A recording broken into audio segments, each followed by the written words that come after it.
Now, ahead of this week's NATO summit in Vilnius, Poland and the Baltic states have been warning about an increasing threat from their neighbour, Belarus.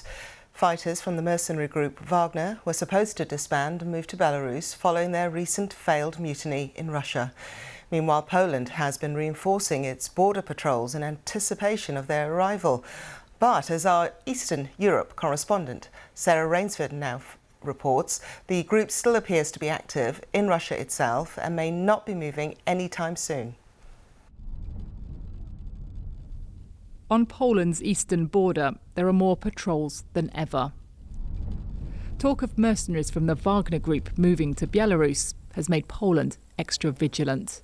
It's raising its guard.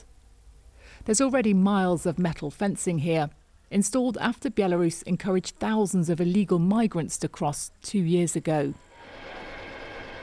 Now the government is warning Wagner forces could be used to spark more trouble.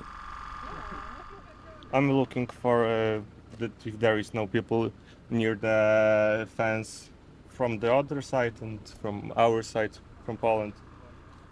But all's quiet for now. The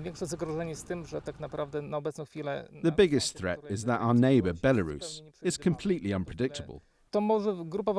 Maybe Wagner will be a problem, but no one really knows why they're going there or what they're preparing for.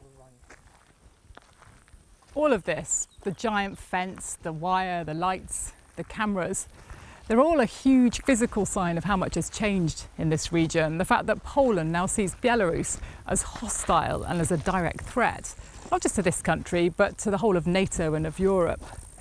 And now the Wagner group has only added to that. It's 2 weeks since the mercenaries took over Rostov and began marching on Moscow. The hasty deal that stopped them was meant to see Wagner fighters exiled to Belarus, only they've not actually been spotted there yet.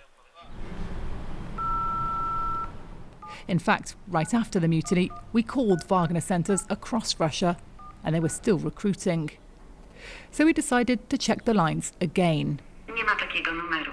Sprawdź numer rozmówcy I wybierz numer ponownie. It's not working. Then I got a message from a Wagner contact online. Yes, we're recruiting. Everything's as normal, the voice says. He then sent instructions on how to join Wagner at their Russian training base. Belarusians think Wagner may never head there.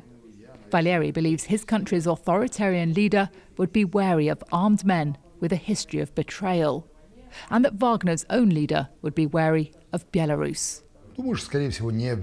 I think he'll end up somewhere where it's harder for the Russian FSB to find and poison him.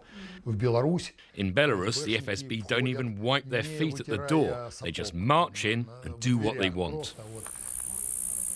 So as the mystery of the Wagner mutineers continues, Poland's fears may well prove unfounded. For now, though, it's taking no chances. Sarah Rainsford, BBC News, Krinky.